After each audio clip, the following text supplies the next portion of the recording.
TSA Liquid Rules for 2025 come with plenty of updates, surprising bans, and exceptions that every traveler should know.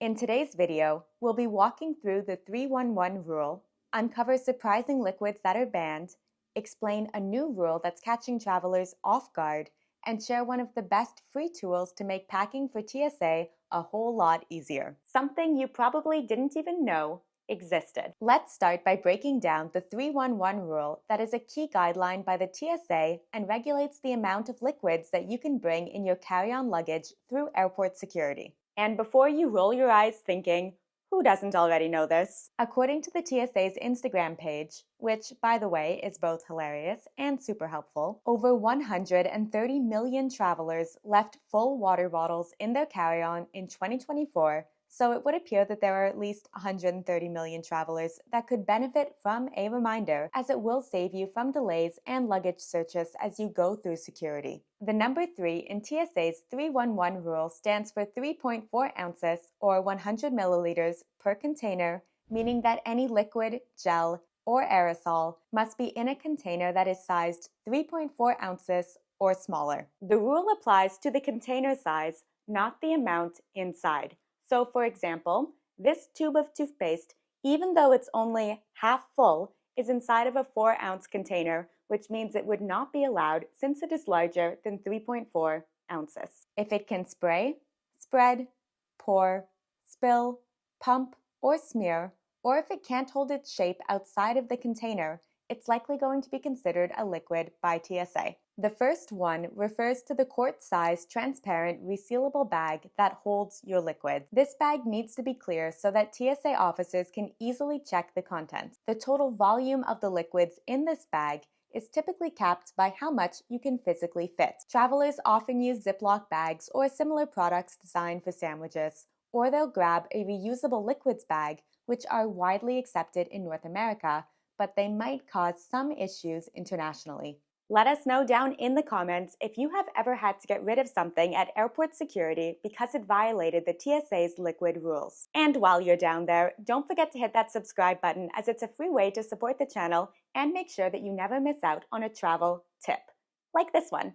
I'll always try to scope out and stock up on quart-sized liquid bags available for free at the entrance of the security line at some airports. It's great to have them on hand so I can properly pack my liquids at home before heading to the airport, but I also end up using them during my trip for things like storing a soap bar, wet swimwear, or even a pair of dirty socks. The second one in the 311 rule indicates each traveler is allowed only one liquid bag. If you are packing more liquids than can fit in one single quart-sized bag, they'll need to go into your checked baggage. If you're traveling with others who may not be using their full liquid allowance, like a travel partner or a child, you can distribute your extra items across their bag. If your skincare routine looks like mine and your partner's looks like this, then you can always use part of your partner's liquid allowance as you go through security. If you do go over the 311 limit, your bag will likely trigger an alarm and get flagged for a search. A TSA officer will then ask you to remove any extra liquids, and anything that's over the limit will need to be thrown away or moved to your checked baggage. But by the time that you make it to airport security, your checked bag has already been checked in, so make sure you plan ahead to avoid having to throw anything away. Despite the TSA's strict 311 rule, there are exceptions for certain full-size liquid items which you can bring through security in greater quantities. The first exception is for prescription medications, including liquid medications that are stored in pre-filled pens or syringes like Ozempic. Other prescriptions can include creams like steroid creams used to treat things like psoriasis, eczema, and dermatitis.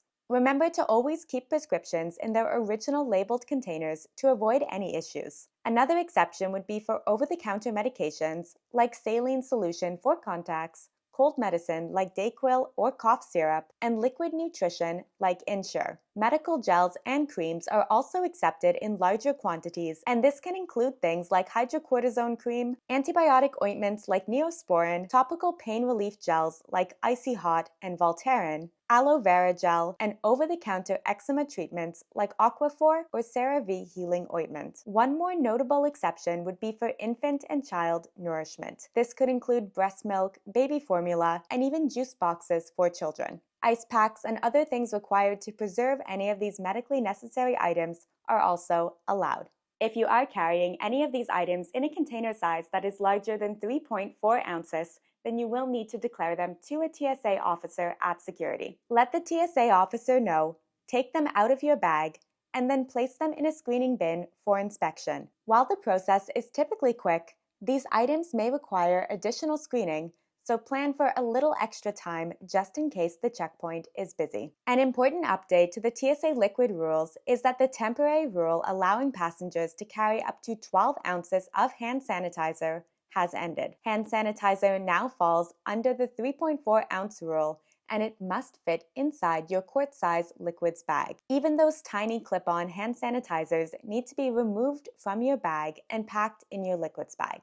Changing rules like this can be confusing since despite what's listed on the TSA website, the rules can vary by airport, by day, or even by hour. This unpredictability is intentional as it's designed to make it harder for criminals or terrorists to anticipate security procedures. Unfortunately for you, this means that you will need to be prepared for the unexpected every single time that you go through the airport security checkpoint. Even with TSA PreCheck, you might still be asked to remove your liquids bag depending on the staff or the technology that is being used at the time that you go through the airport security checkpoint. That being said, no matter who your TSA officer is, there are certain liquids that are completely banned with no exceptions, no matter what the quantity is. Ultimately, what you can bring and what you can't bring is going to be at the discretion of the specific TSA officer that is screening you. These TSA banned liquids include toxic chemicals like pesticides, bleach, cleaning agents, or any corrosive substances. It also includes self-defense sprays like bear spray, mace, or pepper spray, as well as flammable liquids like lighter fluid, camping fuel, propane, and spray paint. You also cannot bring any high-proof alcohol, which includes anything 70% ABV or over, and examples can include grain alcohol like Everclear or 151 proof rum. I gave a ton of examples here because I know how reassuring it is to have the exact item that you are questioning given a yes or a no. But since I can't possibly list everything, because let's be real, who wants to sit through that video? This seems like the perfect time to share one of the most underrated tools for stress-free packing. Ask TSA. If you're ever unsure about whether an item is allowed, Ask TSA makes it super easy to get answers directly from TSA. You can send them a photo of your item or even the Amazon link of an item that you're planning on purchasing, and an actual TSA agent will give you a personalized response. It's as simple as reaching out via Instagram DMs, Facebook Messenger, text, or even on X. It's quick, helpful, and a total lifesaver for avoiding any last-minute surprises at security. I most recently asked about gel shoe inserts since they contain an unspecified amount of gel, which is considered a liquid, and it turns out that the answer is yes. Gel shoe inserts are allowed through security. You can ask about anything, even something as random as TSA's policy on bringing spaghetti in your carry-on, which apparently quite a few people did in 2024. Remember the Instagram post I mentioned earlier? Well, that same post showed that a surprising number of people have asked if spaghetti can go through airport security. The answer is yes, as long as the sauce is mixed in with the noodles. While questions like the spaghetti policy, and if you can bring a microwave as a carry-on, are pretty funny, it's the medication rules where things get serious. You might be shocked to learn that some common medications prescribed in the US, like Adderall for ADHD, are perfectly fine to go through TSA security, but they're highly illegal in some of the countries that you might be traveling to, such as Japan, where Adderall is illegal even with a prescription. On a similar note, liquid and pill cold medications, like certain types of Sudafed, which contain pseudoephedrine, are prohibited in Japan, and traveling with it could land you in serious trouble. For a full breakdown on traveling with medications, whether they are a liquid or not, I will put a video up on the screen now, as well as link it down in the description for you to watch next. Don't forget to hit that subscribe button to join us back here for more travel tips and hacks each week, and I will see you in that next video soon. Bye.